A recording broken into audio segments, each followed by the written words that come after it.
The champagne glass slipped from Veronica's trembling fingers, shattering against the marble floor of the grand ballroom like her heart was shattering in her chest. The sound echoed through the sudden silence that had fallen over the anniversary gala as 300 pairs of eyes turned to witness her destruction. There, not 10 feet away, stood her husband Blake with his arm wrapped possessively around a stunning blonde in a red dress that cost more than most people's rent. The woman was laughing at something Blake whispered in her ear, her perfectly manicured hand resting intimately on his chest where Veronica's wedding ring still gleamed on his finger. Veronica had been married to Blake Richardson for 8 years.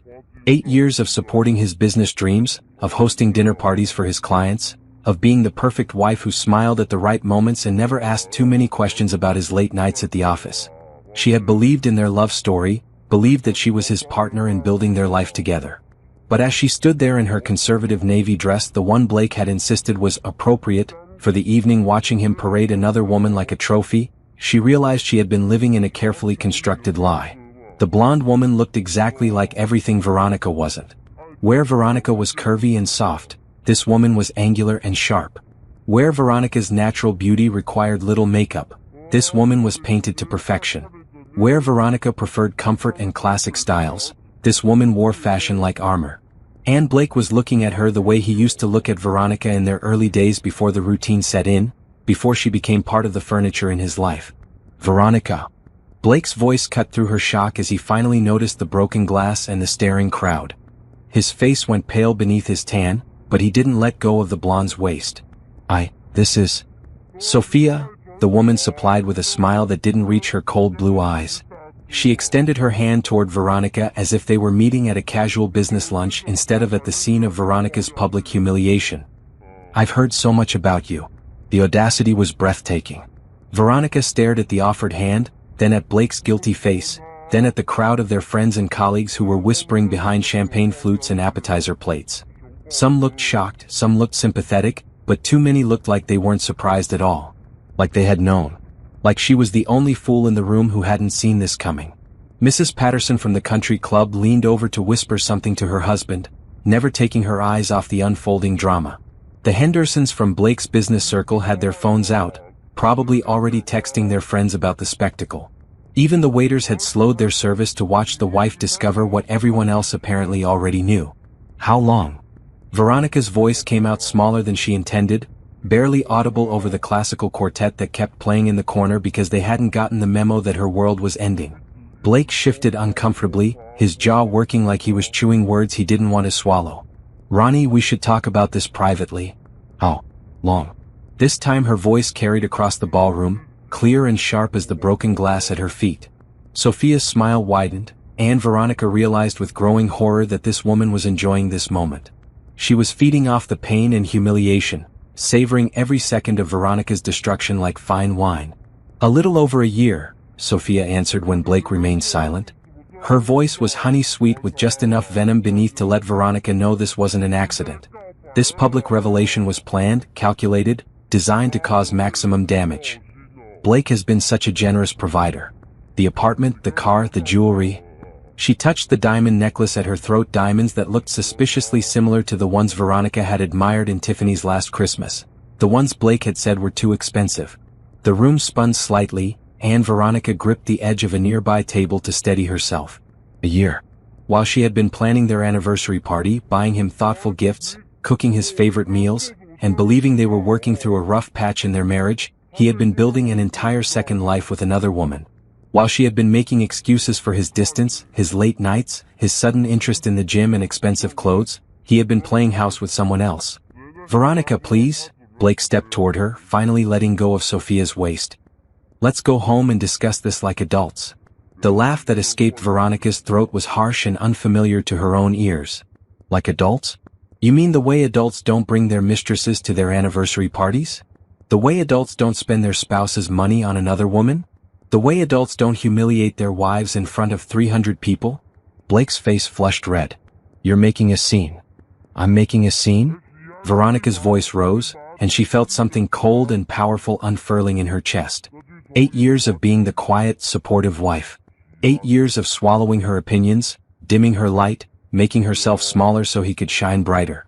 8 years of being told she was too emotional, too dramatic, too much whenever she tried to express herself. You bring your whore to our anniversary party, and I'm the one making a scene? Gasps rippled through the crowd. Blake's business partner's wife actually applauded before her husband hushed her. Someone's champagne glass clinked too loudly in the silence. Sophia's perfectly applied lipstick curved into a smirk. There's no need for name-calling, Veronica. Blake and I are in love. Surely you can understand. What I understand, Veronica interrupted, her voice deadly quiet now, is that you're both pathetic cowards who couldn't even be honest enough to end things properly before starting your little love affair. She turned her gaze to Blake, and for the first time in years she saw him clearly. Not as the man she had fallen in love with, not as the husband she had tried so hard to please, but as the selfish, weak person he had apparently always been. He was smaller than she remembered. Ordinary. His expensive suit couldn't hide the soft belly from too many business lunches, and his carefully styled hair couldn't disguise the thinning crown. He looked exactly like what he was, a middle-aged man having a midlife crisis, thinking a younger woman would make him feel important again. 8 years, she said, more to herself than to anyone else. 8 years I wasted believing in you. Believing in us. She looked around the ballroom one more time, at all the faces staring back at her with pity, curiosity, or embarrassment. Well, consider this my official resignation from the role of Blake Richardson's wife. She turned toward the exit, her heels crunching over broken glass. Behind her, she could hear Blake calling her name, his voice desperate now that he realized she wasn't going to break down and beg him to come home. She could hear Sophia's sharp laugh, the murmur of excited conversation as the crowd processed what they had just witnessed. But Veronica didn't look back. For the first time in 8 years, she walked away from Blake Richardson without worrying about what he thought, what he needed, or how her actions might affect his precious reputation. She walked out of that ballroom like she was walking out of a burning building, knowing that everything behind her was ash, but finally free to build something new from the ground up. The valet brought her car around, and as she drove away from the hotel, Veronica caught sight of herself in the rearview mirror. Her makeup was smudged, her hair was disheveled, and her eyes were red-rimmed with unshed tears. But she was smiling. The next morning arrived like a slap of cold water. Veronica sat in her kitchen, still wearing the navy dress from the gala, staring at the divorce papers she had printed from her laptop at 3 in the morning. The coffee in her mug had gone cold hours ago, but she hadn't noticed. Her phone had been buzzing constantly since dawn, text messages, missed calls, voicemails from friends, family, and acquaintances who had either witnessed last night's spectacle or heard about it through the gossip chain that ran through their social circle like wildfire. She hadn't answered any of them. Instead, she had spent the sleepless night going through their financial records, and what she had discovered made her stomach churn worse than the public humiliation had. Blake hadn't just been cheating on her emotionally, he had been stealing from their joint accounts for months. Thousands of dollars in unexplained withdrawals, credit card charges to restaurants she had never been to, jewelry stores, luxury retailers, and something called Riverside Apartments, that appeared as a monthly payment of $4,000. Sophia's apartment, no doubt. Veronica pulled up their bank statements on her laptop, her fingers moving mechanically across the keyboard as she documented every suspicious charge, every lie he had told about working late, every excuse for why their savings account was lower than expected. She had trusted him completely with their finances, something that now seemed incredibly naive. While she had been clipping coupons and choosing generic brands at the grocery store to help them save for their future, he had been funding an entire secret life. The front door opened with Blake's familiar heavy footsteps, and Veronica felt her entire body tense. She hadn't changed the locks yet, hadn't thought that far ahead. She was still operating in the strange space between her old life and whatever came next, like an astronaut floating between two planets. Ronnie? His voice was hoarse, probably from whatever he had been drinking after she left the gala. Baby, we need to talk. She didn't look up from her laptop screen. There's nothing to talk about, Blake. His footsteps stopped in the kitchen doorway and she could feel him staring at her. You're still in your dress. Very observant. Have you slept? Have you?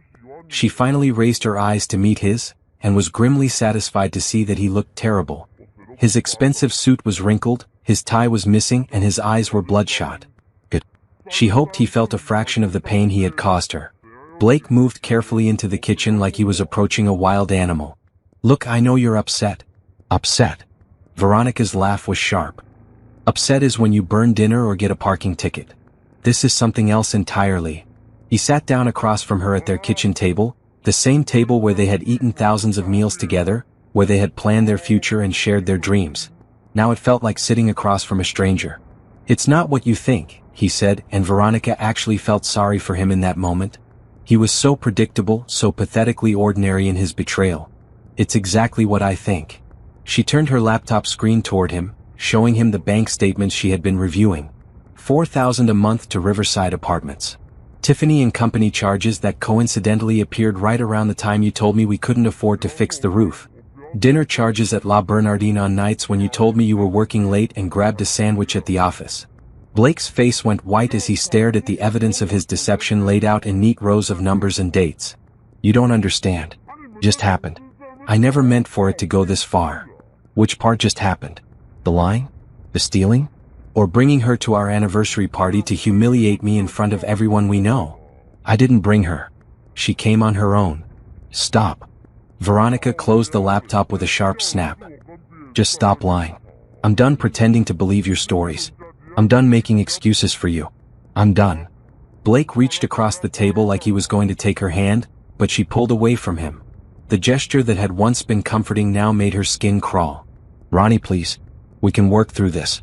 I made a mistake, but our marriage is worth fighting for. 8 years. 8 years that you threw away the moment you decided another woman was more important than your wife." She stood up from the table, finally feeling the exhaustion in her bones but also something else. Something that felt like strength.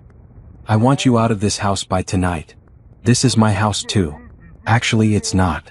Veronica pulled out a folder she had prepared while he was sleeping off his guilt somewhere else. "I've been doing some reading about Texas divorce law. Since this house was purchased with my inheritance from my grandmother, and the deed is in my name only, you have no legal claim to it." Blake's mouth fell open. "You can't be serious." "I've never been more serious about anything in my life." She slid the divorce papers across the table. "I'm filing for divorce, Blake. Not separation. Not counseling. Divorce. And given your year of financial infidelity, I think my lawyer is going to be very interested in these bank statements." "Your lawyer?" He looked genuinely shocked, like the idea of her taking action had never occurred to him. "Did you think I was just going to sit here crying into my coffee while you and your girlfriend lived happily ever after on my money?" Something cold and determined was growing in Veronica's chest, pushing out the hurt and replacing it with purpose. "You don't know me at all, do you, Blake?" He stared at her like she was speaking a foreign language. "You're not thinking clearly. You're emotional."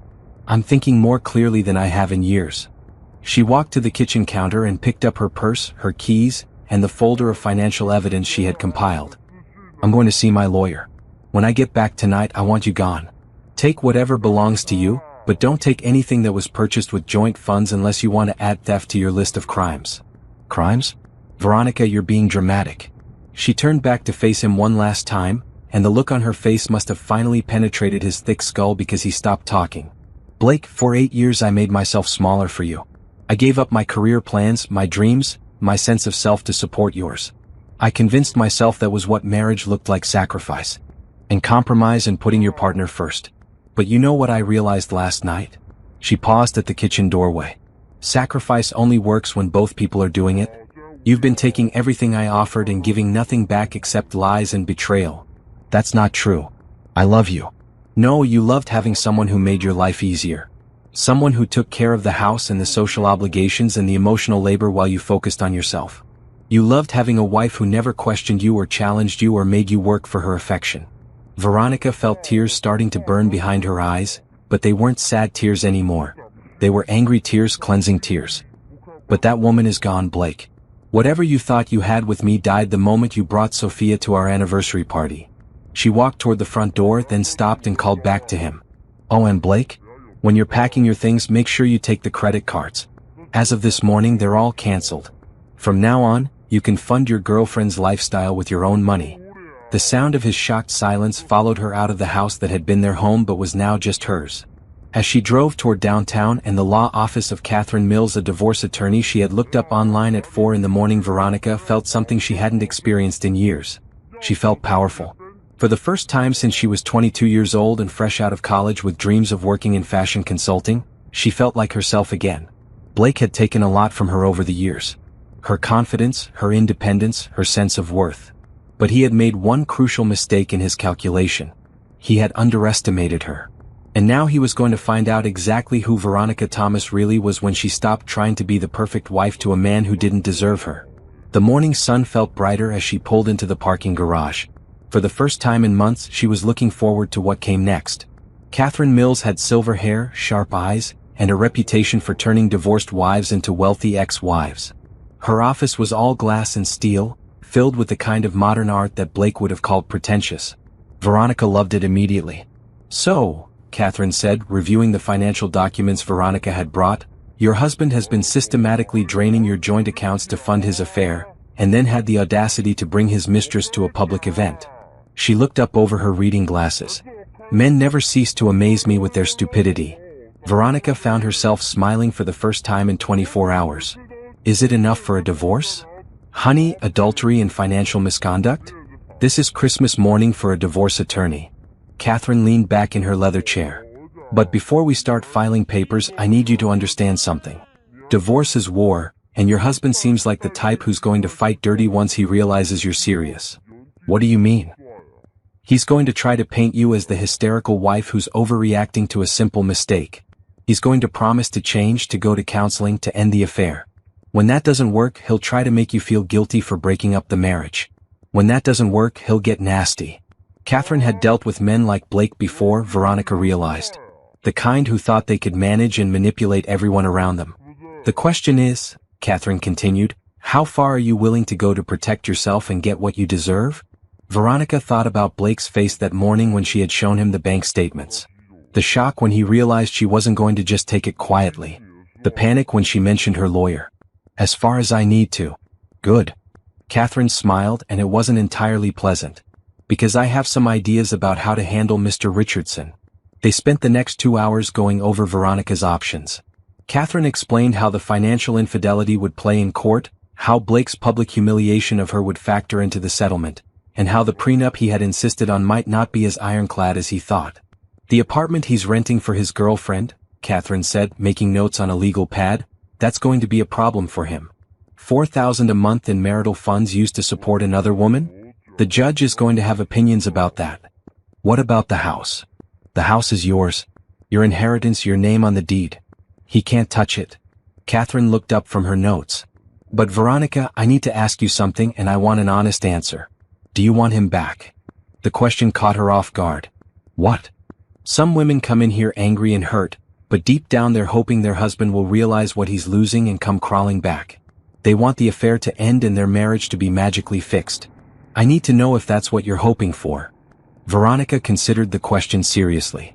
Yesterday, maybe even this morning, there might have been a small part of her that was hoping Blake would choose her over Sophia. That he would end the affair and fight for their marriage. But sitting here, looking at the evidence of his systematic betrayal laid out in black and white, she realized that woman was gone. "No," she said firmly. "I don't want him back. Even if he came home tomorrow and swore on his mother's grave that the affair was over, I wouldn't trust him. How could I? How could I ever look at him without wondering if he was lying again? And if he tries to win you back? Flowers, jewelry, romantic gestures. Then he'll be wasting his money." Veronica felt the certainty settle into her bones. "I'm done with Blake Richardson. I just want to get through this divorce and start over." Catherine nodded approvingly. "Then we're going to get along just fine. Now let's talk strategy." By the time Veronica left Catherine's office, she had a plan. The divorce papers would be filed by the end of the week. Blake would be served at his office, where his colleagues and clients could see exactly what kind of man they were dealing with. Catherine would also be requesting financial records going back 2 years, which meant Blake's creative accounting was about to be exposed. But Catherine had also given her some advice that had nothing to do with legal strategy. "You need to reclaim your identity," she had said as they walked to the elevator. "You've been Mrs. Blake Richardson for 8 years. Who were you before that? Who do you want to be now?" The question followed Veronica as she drove home. Who had she been before Blake? She had been ambitious.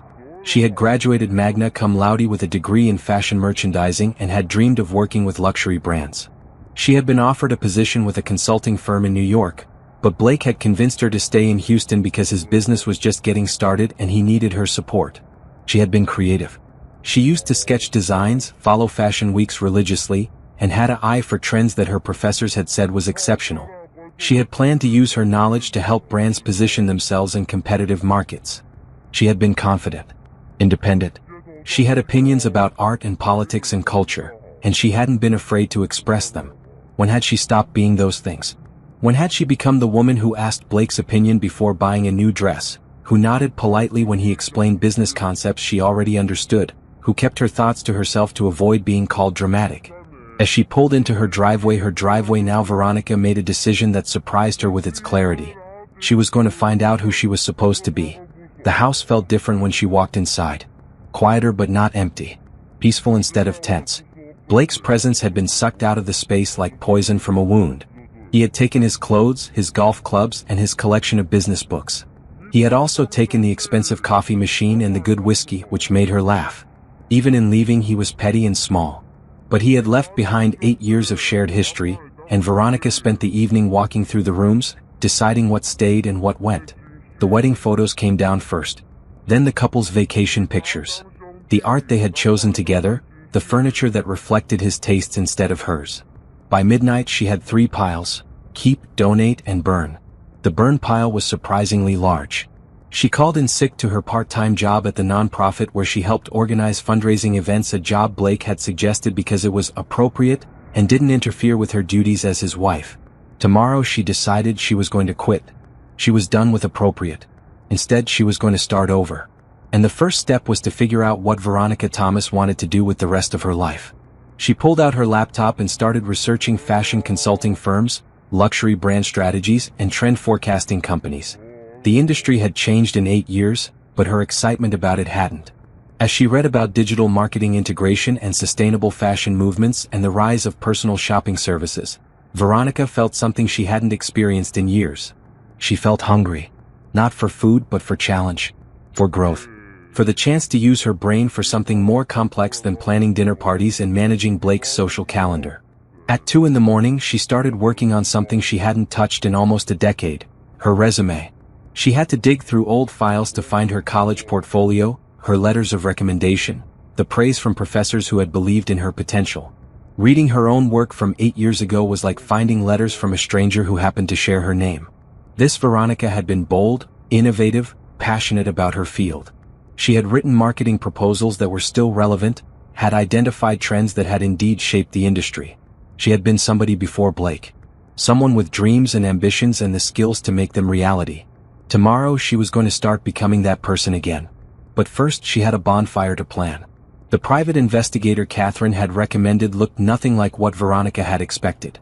Tony Castellanos was a middle-aged Hispanic man in a perfectly ordinary business suit, with kind eyes and the patient demeanor of someone who had seen every possible variation of human stupidity. "Your lawyer said you wanted to know the extent of your husband's activities," he said, settling into the chair across from her desk. They were meeting at Catherine's office, a neutral location where Veronica felt safe and powerful. "I want to know everything," she said. "How long the affair has been going on, if Sophia is the only one, what else he might be hiding." Tony nodded and pulled out a thick folder. "I've been following Mr. Richardson for 2 weeks. The good news is that he's not very careful. The bad news is that he's not very careful." He spread photos across the conference table like he was dealing cards. Blake leaving Sophia's apartment building at 7 a.m. Blake and Sophia at dinner at restaurants Veronica recognized from their credit card statements. Blake and Sophia shopping together at Neiman Marcus, his arm around her waist as she modeled jewelry. But the photos that made Veronica's blood run cold were the ones of Blake at other locations. Blake having coffee with a brunette woman Veronica didn't recognize. Blake's car parked outside a different apartment complex. Blake at a hotel bar with a redhead who was definitely not Sophia. "How many?" she asked quietly. "At least 3 that I can confirm. Possibly more." Tony's voice was gentle but matter-of-fact. "The pattern suggests he's been doing this for longer than a year. The financial records your lawyer provided helped me trace some of the unexplained charges. Hotel rooms, gifts, dinners. He's been running multiple relationships simultaneously." Veronica stared at the evidence of her husband's serial infidelity spread across the mahogany table. She felt oddly detached from it, like she was looking at someone else's life. "There's more," Tony continued. "I also looked into his business dealings like your lawyer requested. Mr. Richardson has been taking some creative liberties with his company's finances." He pulled out another set of documents. "He's been using business accounts to fund personal expenses, including his affairs. There are also some questionable client billing practices and what appears to be tax evasion." Catherine leaned forward. "How questionable?" The kind that would interest the IRS if they knew about it. Veronica felt a strange sense of vindication. All those years Blake had made her feel like she wasn't smart enough to understand business, like her questions about their finances were naive and annoying. It turned out her instincts had been right, something had been wrong. She just hadn't realized how wrong. "What does this mean for the divorce?" she asked. Catherine smiled, and it was the expression of a shark scenting blood. "It means your husband is about to have much bigger problems than a divorce settlement. And it means you have significant leverage." They spent the next hour going through the implications. Blake's business could face serious legal consequences if his financial misconduct came to light. His professional reputation would be destroyed. He could face criminal charges. But, Catherine warned, you need to be prepared for him to get desperate. When men like Blake realize they're cornered, they don't go quietly. As if summoned by her words, Veronica's phone buzzed with a text from Blake. "We need to talk. Meet me for dinner tonight. I have something to tell you." She showed the message to Catherine and Tony. "Don't go alone," Tony advised immediately. "If you insist on seeing him, meet somewhere public and let us know where." "Or better yet," Catherine said, "don't go at all. Let him communicate through lawyers like adults do." But Veronica found herself curious about what Blake thought he could possibly say that would matter now. After seeing the photos, after learning about the extent of his lies and betrayal, she wanted to look him in the eye one more time. She wanted to see if he had any idea how completely he had destroyed their marriage. "I'll meet him," she decided. "Somewhere very public." That evening she chose a busy restaurant downtown, one with an open floor plan and lots of witnesses. She arrived early and selected a table in the center of the dining room, where their conversation would be impossible to hide. Blake arrived 20 minutes late, looking haggard and desperate. His expensive clothes couldn't hide the fact that he had been sleeping poorly and probably drinking too much. "Good. Thank you for coming," he said, sliding into the chair across from her. "I wasn't sure you would. I almost didn't." Veronica kept her voice level and calm. "What did you want to tell me?" Blake looked around the restaurant nervously, then leaned forward like he was about to share a secret. "I ended it with Sophia." Veronica waited for some kind of emotional reaction, but none came. The information seemed irrelevant, like he had told her he had changed his brand of toothpaste. "Okay," she said. "Okay." Blake looked confused. "Ronnie, I ended it. It's over. We can work on our marriage now." "No, Blake. We can't." His face went through several expressions: surprise, hurt, anger, then back to desperation. "But if the affair is over." "The affairs?" Veronica corrected quietly. "Plural." Blake went white. "What? Did you really think I wouldn't find out?" "Sophia, the brunette from the coffee shop, the redhead from the Marriott bar." She pulled out her phone and showed him one of Tony's photos. "How many others, Blake? How many women have you been supporting with our money while I clipped coupons to save for our future?" Blake stared at the photo like it was written in a foreign language. "You hired a private investigator?" "I hired several people, actually. A lawyer, an investigator, and an accountant who specializes in financial fraud." She put her phone away and leaned back in her chair. "You know what's funny? All these years you made me feel stupid for asking questions about money, for wanting to understand our finances. Turns out my instincts were right. You are hiding things. You have been lying. And now I know exactly how much and for how long." "Veronica, please." "No." She held up her hand to stop him. "I'm done listening to your lies and excuses and manipulations. I'm filing for divorce, Blake. Not because of one affair, but because you've been systematically betraying our marriage for years. Because you stole from our joint accounts. Because you made me feel like I was crazy for sensing that something was wrong. Because you brought your mistress to our anniversary party to humiliate me in front of everyone we know." Blake's desperation was turning to panic. "You can't divorce me. The prenup. The prenup that covers normal divorce circumstances? The one that doesn't account for adultery and financial misconduct." Veronica smiled coldly. "You should probably read the fine print more carefully." She stood up from the table, leaving Blake sitting there with his mouth open. "Oh, and Blake? You might want to call your accountant. I think the IRS is going to have some questions about your creative business practices." As she walked out of the restaurant, Veronica felt lighter than she had in years. The last chain connecting her to Blake Richardson had been broken. She was finally completely free. Behind her, she heard Blake calling her name, his voice cracking with panic. She didn't turn around. Veronica stood in front of the floor-to-ceiling mirror in the boutique, barely recognizing the woman staring back at her. The personal stylist Catherine had recommended, Isabella Rodriguez, had worked magic over the past 3 hours. Gone was the conservative, self-effacing woman who had hidden behind navy blazers and neutral tones. In her place stood someone bold, confident, and undeniably powerful. The goal, Isabella had explained when they started, is not to make you look like someone else. It's to help you look like who you've always been underneath all those years of playing it safe. The woman in the mirror wore a perfectly tailored emerald green dress that hugged her curves without apology. The color made her brown skin glow and brought out the gold flecks in her dark eyes. Her natural hair had been cut into a sleek bob that framed her face perfectly, and the makeup artist had enhanced her features without hiding them behind heavy cosmetics. "This is you," Isabella said softly. "This is who you were before you started dressing to please someone else." Veronica turned sideways, examining the silhouette.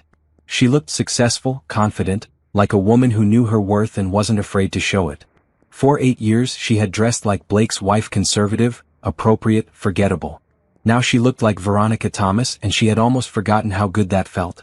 "I want to buy everything," she said, and meant it. Isabella laughed. "I was hoping you'd say that." They had been shopping for 3 hours, transforming not just Veronica's wardrobe but her entire approach to presenting herself to the world. Power suits that actually fit her body instead of hiding it. Dresses that celebrated her curves instead of concealing them. Colors that made her skin look radiant instead of washing her out. But the real transformation had started 2 weeks earlier, when Veronica had walked into the offices of Premier Fashion Consulting and asked to speak to the CEO about freelance opportunities. Rachel Chin, no relation to any of the names Veronica had banned, was a sharp, successful woman who had built her company from nothing into one of the most respected fashion consulting firms in the Southwest. She had listened to Veronica's pitch with the intensity of someone who recognized genuine talent when she saw it. "Your portfolio from college is impressive," Rachel had said, reviewing the work Veronica had dug out of storage. "But that was 8 years ago. What have you been doing since then?" Veronica had been honest. "Making the biggest mistake of my life. But I'm correcting it now." Rachel had smiled at that. "I like honesty. And I like second chances. How do you feel about luxury brand positioning in the age of social media?" The conversation that followed had been the most intellectually stimulating 3 hours Veronica had experienced in years. She had forgotten how much she loved talking about market trends.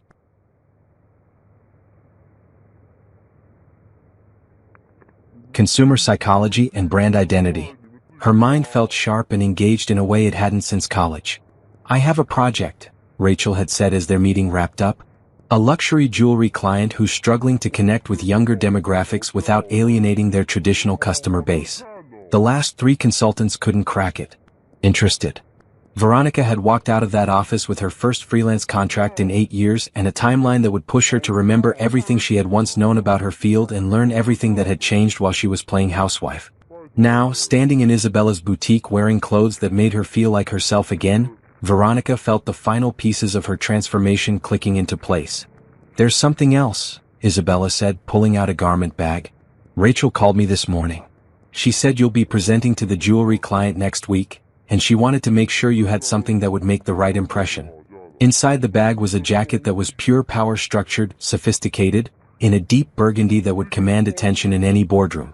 It was the kind of piece that announced its wearer was someone to be taken seriously. "It's perfect," Veronica breathed.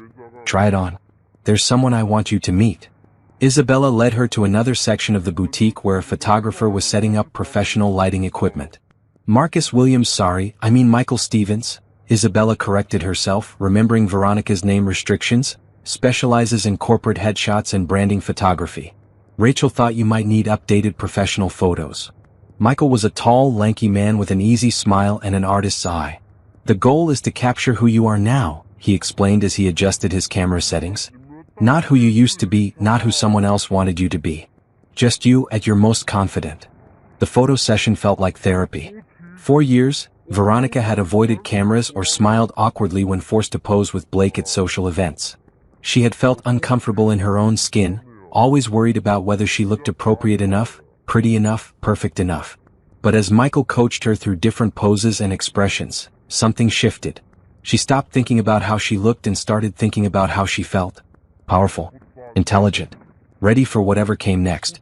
"Beautiful," Michael said, lowering his camera after an hour of shooting.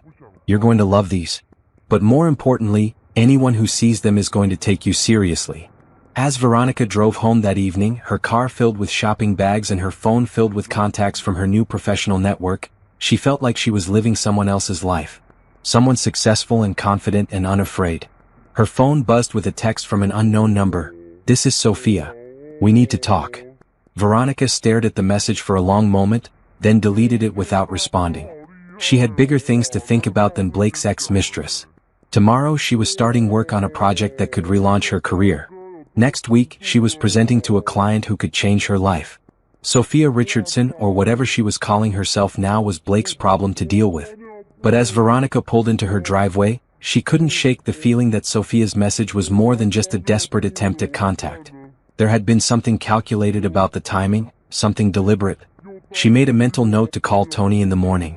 If Blake's ex-girlfriend thought she could intimidate or manipulate her, she was about to learn that the old Veronica, the one who might have been scared or uncertain, was gone. The new Veronica didn't scare easily, and she was just getting started. The presentation went better than Veronica had dared to hope. The executives from Lux Jewelry sat around the conference table, nodding and taking notes as she explained her strategy for bridging their generational gap without compromising their brand identity. She had spent 2 weeks researching their competition, analyzing their customer data, and developing a comprehensive marketing approach that would speak to millennials while respecting their 70-year legacy. "The key," she said, clicking to her final slide, "is not to chase trends, but to position your timeless pieces as investment purchases for major life moments." Young professionals aren't buying jewelry impulsively, they're buying it intentionally for engagements, promotions, personal milestones. They want pieces that tell their story, not just look pretty. The CEO, a distinguished woman named Patricia Hoffman, leaned forward with interest. "And how do we communicate that message without sounding like every other luxury brand?" Veronica smiled. This was the question she had been hoping for. By focusing on the story behind each piece instead of the piece itself. Instead of showcasing a diamond necklace, we showcase the woman wearing it to close her first big business deal. Instead of advertising wedding rings, we advertise the moment when two people decide to build a life together. We're selling dreams and achievements, not just jewelry. The room was quiet for a moment, then Patricia started clapping. "That's exactly what we've been missing. When can you start?" By the time Veronica left the Lux offices, she had a 6-month contract worth more money than she had made in her entire part-time nonprofit career. Rachel had been waiting for her back at Premiere with champagne and a grin. "I told you still had it," Rachel said, pouring 2 glasses of bubbly. "Patricia called me before you even made it to the elevator. She wants to discuss extending your contract and possibly bringing you on as their permanent brand consultant." Veronica felt dizzy with success. 6 weeks ago, she had been the forgotten wife of a cheating husband, clipping coupons and planning dinner parties. Now she was sitting in a corner office, drinking champagne to celebrate landing a major client. "There's something else," Rachel continued. "I've been thinking about expanding Premier's team. We've been getting more clients than we can handle, and I need someone with your instincts and experience. How would you feel about becoming a partner instead of just a freelancer?" The offer was everything Veronica had dreamed of 8 years ago when she had given up her career plans to support Blake's business.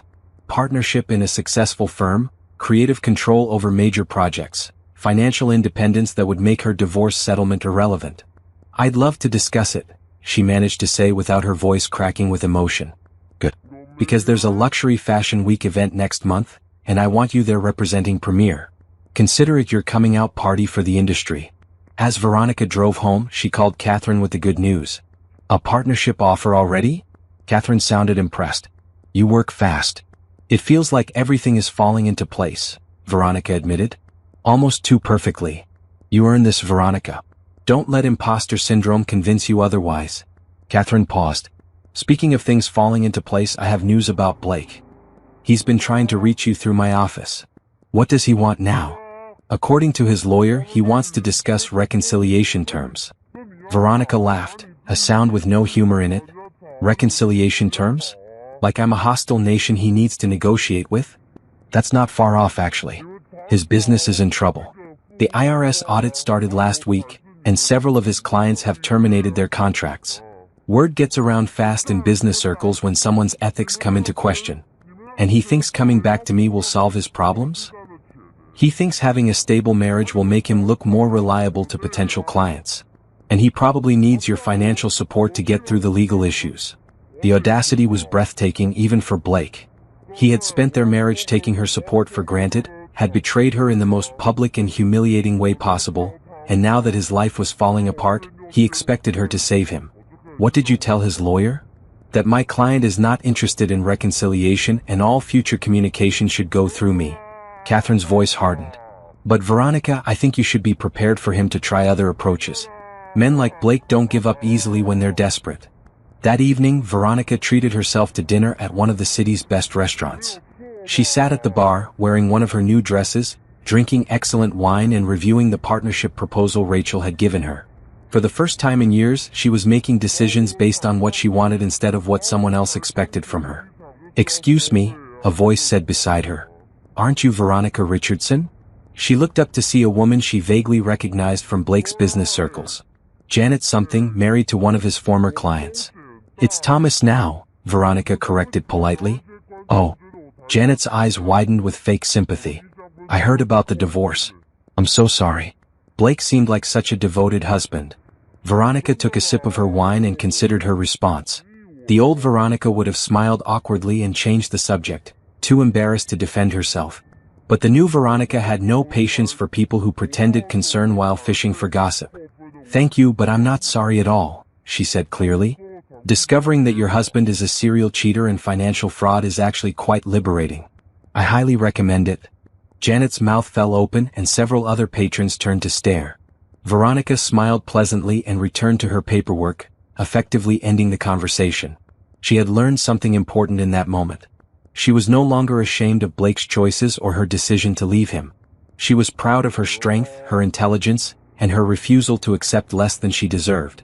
Her phone buzzed with another text from the unknown number that had been trying to reach her. "I know you're getting these messages. We really do need to talk. There are things about Blake you don't know. Sophia." This time, Veronica didn't delete the message immediately. Something about the tone was different, less manipulative, more urgent. Almost frightened? She forwarded the message to Tony and typed back, "Whatever you think you know, I'm not interested. Move on with your life." The response came immediately, "He's dangerous, Veronica. More than you realize. Please be careful." Now that was interesting. Sophia trying to warn her about Blake? Either the woman was more manipulative than Veronica had given her credit for, or something had happened that changed the dynamic between Blake and his former mistress. Veronica paid her check and left the restaurant, but she couldn't shake the feeling that Sophia's warning might be more than just drama. She had seen Blake desperate before but never cornered. Never facing the complete destruction of his life and reputation. Maybe it was time to find out exactly how dangerous a desperate Blake Richardson could be. She called Tony from her car. "I need you to keep an eye on both Blake and Sophia," she said without preamble. "Something's changed and I don't think this divorce is going to stay civil much longer." "Already on it," Tony replied. "Blake's been drinking heavily and making some interesting phone calls.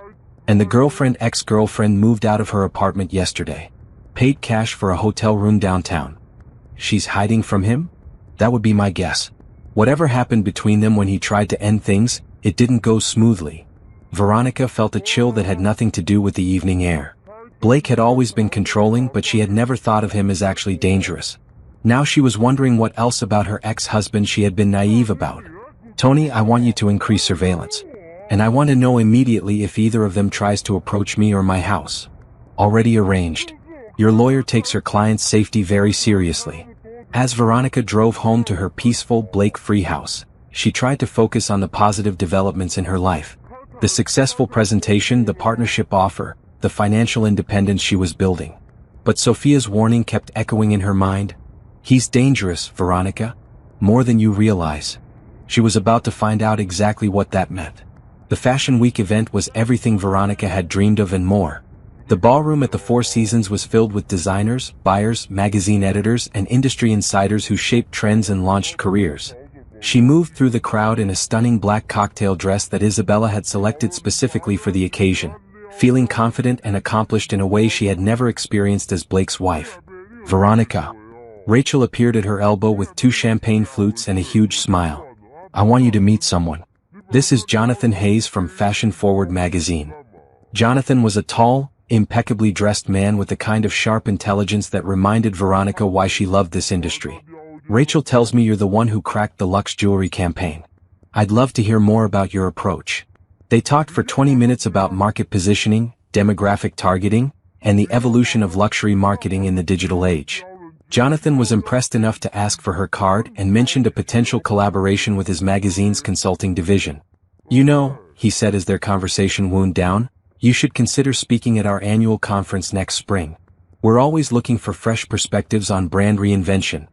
As Jonathan moved on to network with other guests, Veronica felt a hand on her shoulder. She turned to find a striking woman with silver hair and kind eyes. "You don't know me, but I know your work," the woman said. "I'm Diana Foster, creative director at Lux. Patricia has been singing your praises all week, and I wanted to meet the consultant who finally understood our brand identity." They talked about the upcoming campaign launch, the positive response from Lux's board, and the potential for expanding their working relationship. Diana mentioned other clients who might benefit from Veronica's approach, dropping names of brands that would have made her college professors weep with envy. "Here's my card," Diana said as they parted. "I have a feeling we're going to be working together for a long time." By the end of the evening, Veronica had collected business cards from a dozen potential clients and had been invited to 3 different industry events. Rachel was practically glowing with pride. "I think we can officially say you're back," Rachel said as they waited for the valet to bring their cars around. "And judging by tonight's response, you're going to be busier than you ever imagined." As Veronica drove home, her phone rang with Catherine's number. "How did the event go?" Catherine asked without preamble. "Better than I could have hoped. I think my new career is officially launched." Veronica couldn't keep the excitement out of her voice. "What? Do you have news?" "I do. Blake's lawyer called this afternoon. Apparently, your ex-husband is interested in settling the divorce quickly and quietly." "What changed his mind?" "Last week he was talking about reconciliation." Catherine's laugh was sharp. "His business folded this morning. The IRS audit uncovered enough irregularities to trigger a criminal investigation, and his remaining clients jumped ship. He's broke, facing potential jail time, and desperate to avoid a public trial that would air all his dirty laundry." The news should have made Veronica feel vindicated, but instead she felt oddly hollow. Blake had built his entire identity around being successful, powerful, in control. The man who had once made her feel small and stupid was now begging for mercy. What kind of settlement is he proposing? "He'll give up any claim to marital assets in exchange for you not pursuing spousal support or testifying in the criminal case. Basically, he wants to disappear quietly and hope the government doesn't throw him in prison. And if I don't agree? Then the divorce goes to trial, which means all of his affairs and financial crimes become public record. His lawyers seem to think that would guarantee he goes to jail instead of just paying fines." Veronica considered this information as she pulled into her driveway. Blake was offering her exactly what she had wanted from the beginning: a clean break, complete financial independence, and the satisfaction of knowing he would face consequences for his actions. So why did she feel like something was wrong? "Catherine, has Tony reported anything unusual about Blake's behavior lately?" "Why do you ask?" "Sophia has been trying to contact me. She keeps saying Blake is dangerous, that I should be careful. And now suddenly he's willing to give up everything for a quick settlement? It doesn't feel like the Blake I know. The Blake you knew wasn't facing criminal charges and financial ruin. Desperation changes people." That was true, but Veronica still felt uneasy. She thanked Catherine and promised to review the settlement proposal in the morning. As she got ready for bed, her phone buzzed with yet another message from Sophia. "Did you see the news about his business? He blames you for everything. Please be careful." This time, instead of deleting the message, Veronica saved it. If Sophia was genuinely concerned about Blake's state of mind, maybe it was time to take her warnings seriously. She called Tony and left a voicemail asking him to increase security around her house and office. Then she double-checked all her locks and set her alarm system for the first time since Blake had moved out. As she lay in bed reviewing the incredible success of the evening, the new contacts, the potential opportunities, the validation that her career was not only back on track but exceeding her wildest expectations, Veronica tried to shake the feeling that something was building toward a confrontation she wasn't prepared for. Blake had always been a sore loser. And now he was a sore loser with nothing left to lose. Outside her bedroom window, a car engine started up and drove slowly away. It was probably nothing, neighbors coming home late, someone visiting the house down the street. But Veronica made a mental note to ask Tony to patrol her neighborhood more frequently. Some instinct was telling her that Blake Richardson wasn't done with her yet, despite what his lawyers were saying about quiet settlements. And this time she was going to trust her instincts. The settlement meeting was supposed to be a formality. Blake had agreed to all of Catherine's terms, signed away his rights to any marital property, and accepted a divorce decree that left him with nothing but his personal belongings and mounting legal bills. Veronica had expected to walk into Catherine's conference room, sign a few papers, and officially close the chapter on her marriage. She hadn't expected to find Blake looking like a broken man. He sat across from her at the mahogany table, flanked by his lawyer, and Veronica barely recognized him. The confident, controlling man she had lived with for 8 years was gone. In his place sat someone hollow-eyed and desperate, wearing a suit that hung loose on his frame like he had lost significant weight. "Hello, Veronica," he said quietly, not meeting her eyes. She nodded coolly but didn't respond. There was nothing left to say to Blake Richardson. His lawyer, a nervous-looking man named Peterson, shuffled through papers with the efficiency of someone who wanted this meeting to end as quickly as possible. "My client has agreed to all terms as discussed. He waives any claim to marital property, agrees to pay his own legal fees, and requests only that the proceedings remain confidential." Catherine reviewed the documents with her usual thoroughness, then slid them across to Veronica. "Everything looks correct. Once you sign, the divorce will be final within 30 days. As Veronica picked up her pen, Blake finally looked at her directly. "I'm sorry," he said, and his voice cracked slightly.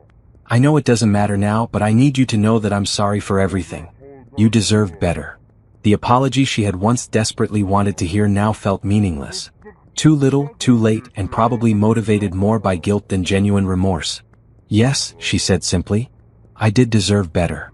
She signed the papers with a steady hand, officially ending their marriage and reclaiming her independence. The whole process took less than 10 minutes. As they prepared to leave, Blake's lawyer pulled Catherine aside for a whispered conversation.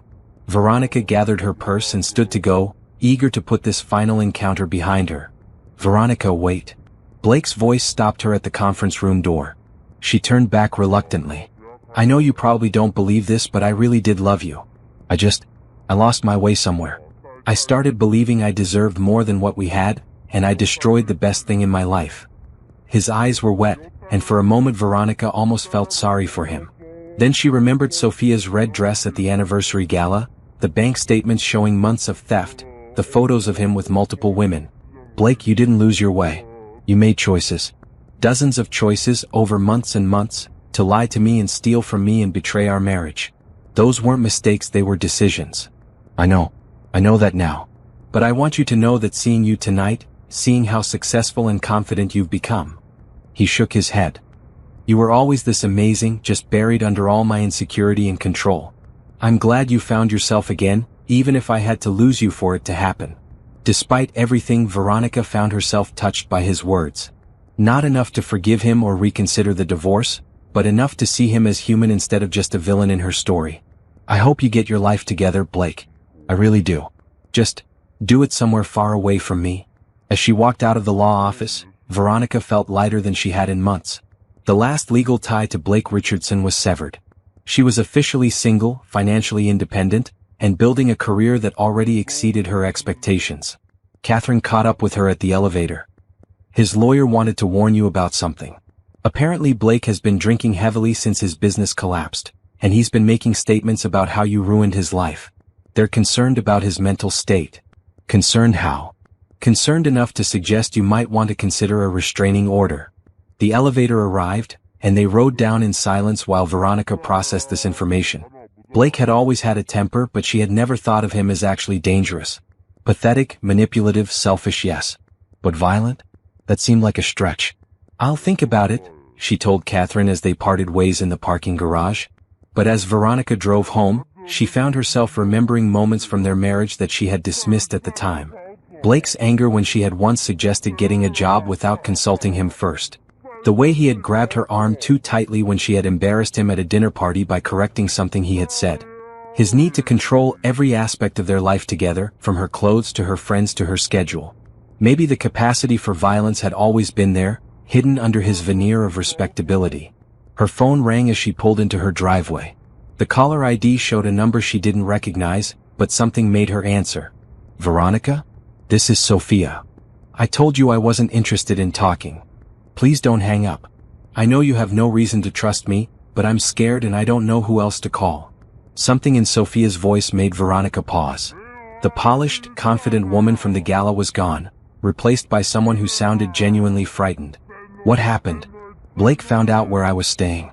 He came to my hotel last night, drunk and ranting about how you destroyed his life. He said. Sophia's voice broke. He said if he couldn't have his old life back, he was going to make sure you paid for taking it away. Veronica felt ice in her veins. Did he threaten you? He grabbed me, shook me, said I was worthless compared to you. That I was just a cheap substitute for what he really wanted. Sophia was crying now. Veronica, I know you hate me and you have every right to. But he's not rational anymore. He blames you for everything, the business, the divorce, the criminal charges. All of it. Where are you now? I left town. I'm staying with my sister in Dallas until this blows over. But I couldn't leave without warning you. Whatever you think of me, I never wanted anyone to get hurt. Veronica sat in her car, processing this information. Blake wasn't just desperate, he was unstable and looking for someone to blame for his self-created problems. And in his mind, she was the villain who had destroyed his perfect life. Sophia, I need you to call the police and report what happened at the hotel. Blake needs to be held accountable for threatening you. I can't. I'm already involved in one legal mess because of him. I just want to disappear and pretend this whole nightmare never happened. After Sophia hung up, Veronica sat in her driveway for a long time, thinking about restraining orders and security systems and the strange turn her life had taken. 6 months ago, her biggest worry had been whether Blake would remember their anniversary. Now she was concerned about whether her ex-husband might actually be dangerous. She called Tony and asked him to come by the house immediately. Then she called Catherine and told her to file for the restraining order first thing in the morning. Blake Richardson had taken enough from her. He wasn't going to take her peace of mind too. But as she walked into her house and set the alarm system, Veronica couldn't shake the feeling that Blake's capacity for destruction wasn't finished yet. And this time she was going to be ready for him. The annual Houston Business Excellence Gala was the kind of event Blake Richardson had once dominated. 3 years ago he had been the keynote speaker. 2 years ago, his company had sponsored an entire table. Last year, he and Veronica had attended as the perfect power couple, her on his arm in a forgettable dress, smiling politely while he networked and schmoozed and built his reputation. This year, everything was different. Veronica stood in the hotel suite Rachel had booked for their team, putting the finishing touches on her makeup while her stylist made final adjustments to her gown. The dress was a masterpiece, a deep sapphire blue that hugged her curves perfectly, with a neckline that was both sophisticated and stunning. Her hair was styled in an elegant updo that showcased diamond earrings she had bought for herself with her first major consulting fee. She looked like success. She felt like power. You ready for this? Rachel asked, appearing in the doorway wearing her own stunning gown. Because I have to tell you, the buzz about your presentation tonight has been incredible. Half the business community is curious about Blake Richardson's ex-wife, and the other half has heard about your work with Lux and wants to hire you. Tonight, Veronica wasn't just attending the gala, she was the keynote speaker. The event organizers had invited her to speak about reinvention and resilience in business, a topic she knew more about than she had ever wanted to learn. Her speech was about transformation, about the strength it takes to rebuild your life when everything you thought you knew turns out to be a lie. She had practiced it dozens of times, but she wasn't nervous. She was ready. Let's do this, she said, picking up her clutch and the small card where she had written her opening lines just in case nerves made her forget the words she had crafted so carefully. The ballroom was packed with Houston's business elite, and Veronica felt every eye on her as she entered. Conversations paused mid-sentence, phones appeared to capture photos, and whispers followed her wake as she moved through the crowd. Some people looked at her with curiosity, some with admiration, and a few with the kind of pity reserved for women whose personal lives had become public entertainment. She ignored them all and focused on the people who mattered, the potential clients, the industry contacts, the colleagues who saw her as a professional instead of just Blake Richardson's ex-wife. Veronica. Diana Foster from Lux appeared at her side with a warm smile. You look absolutely stunning. Are you ready to knock them dead up there? As ready as I'll ever be. Good, because Patricia has been telling everyone about the success of your campaign.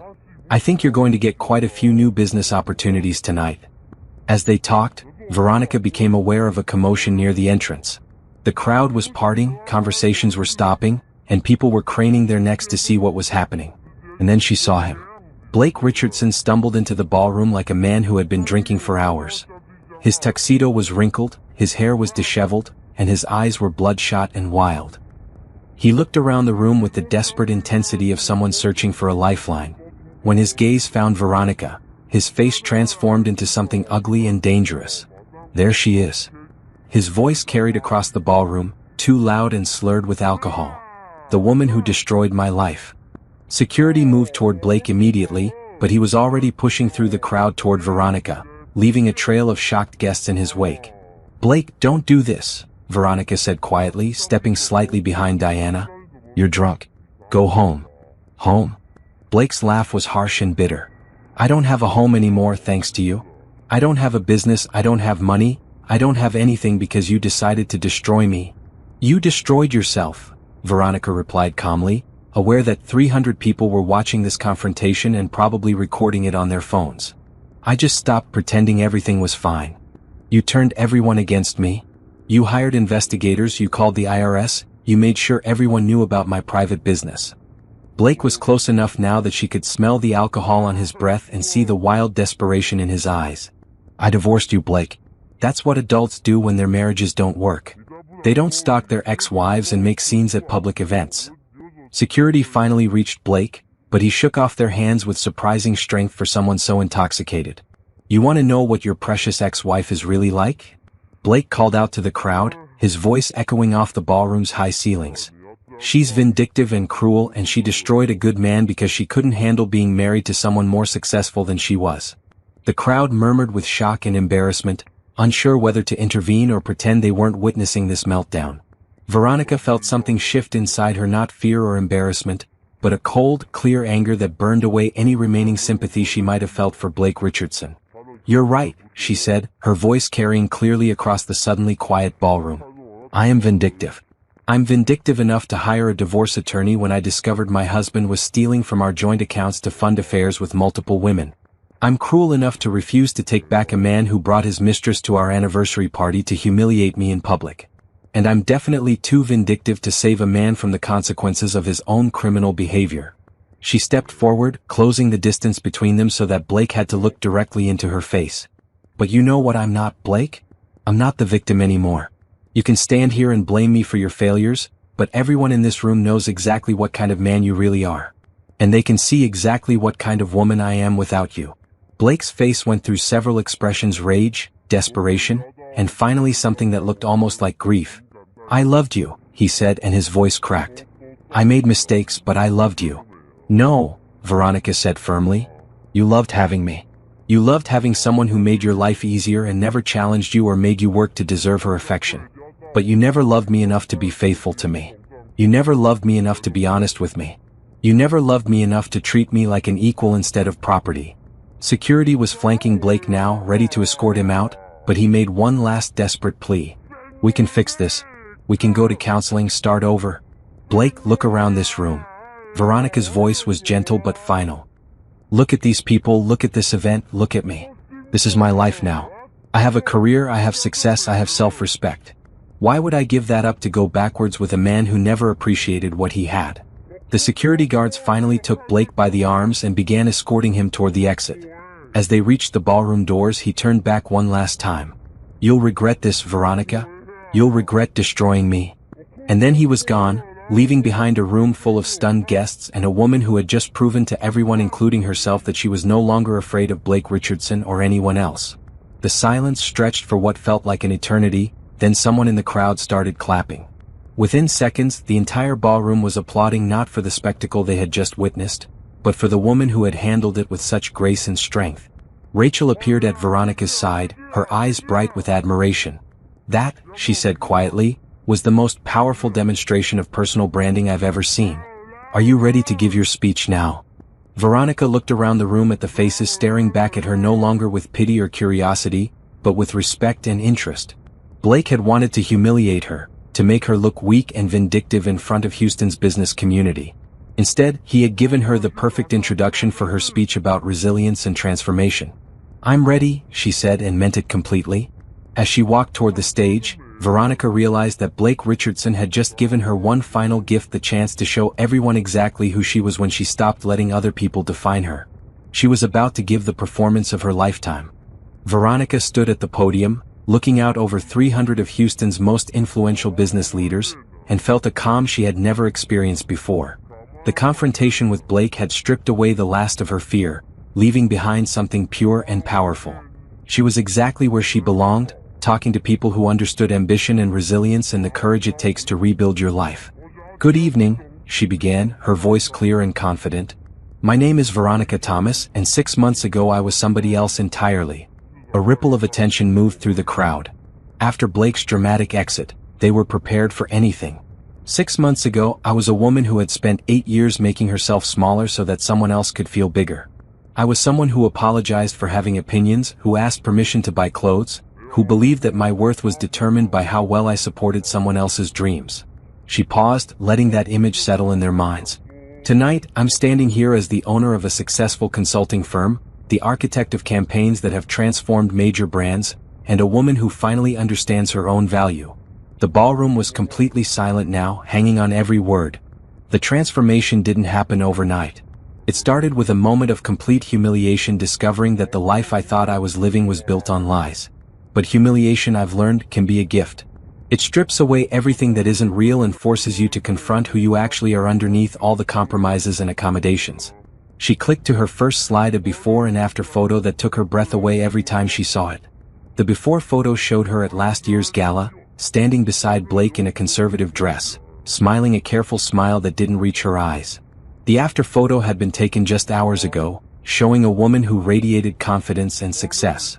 This is what transformation looks like. Not just a new wardrobe or hairstyle, but a fundamental shift in how you see yourself and how you move through the world.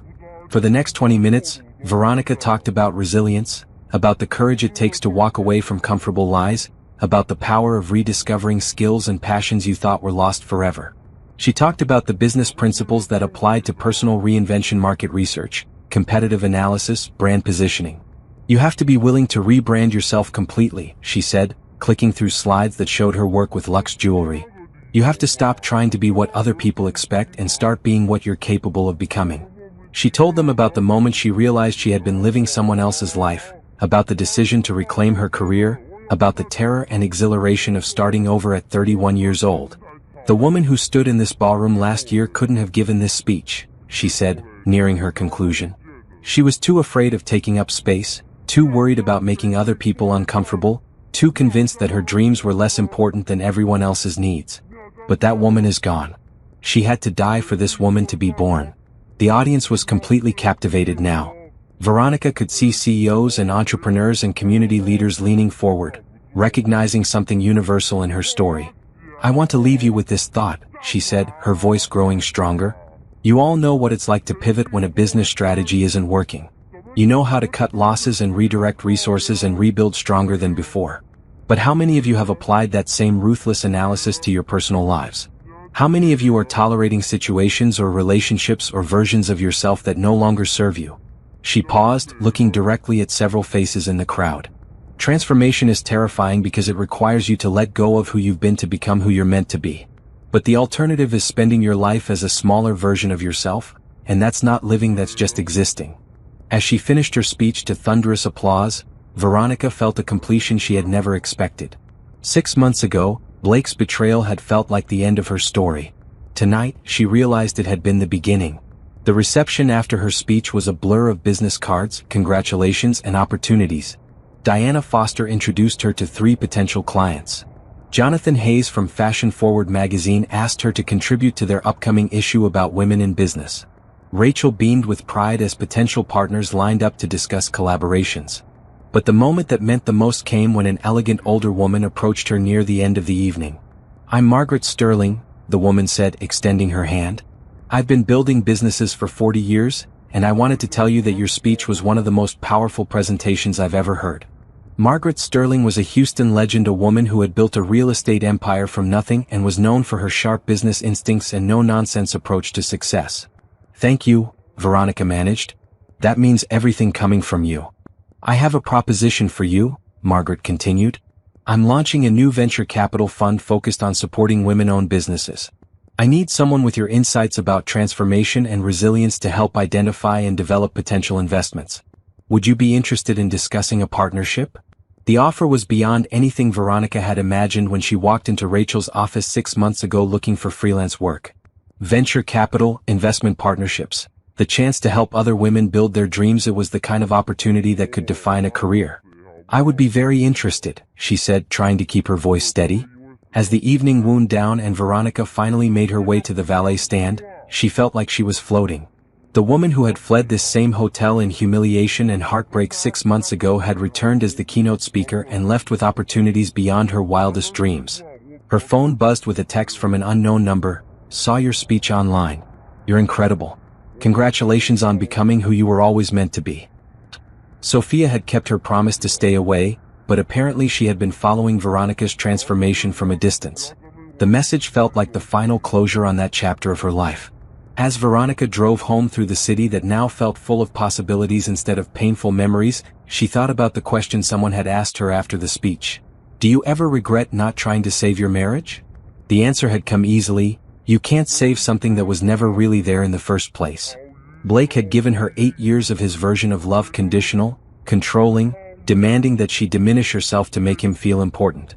But those years had also taught her what she would never accept again. She would never again apologize for being smart, successful, or ambitious. She would never again make herself smaller to accommodate someone else's insecurity. She would never again mistake being managed for being loved.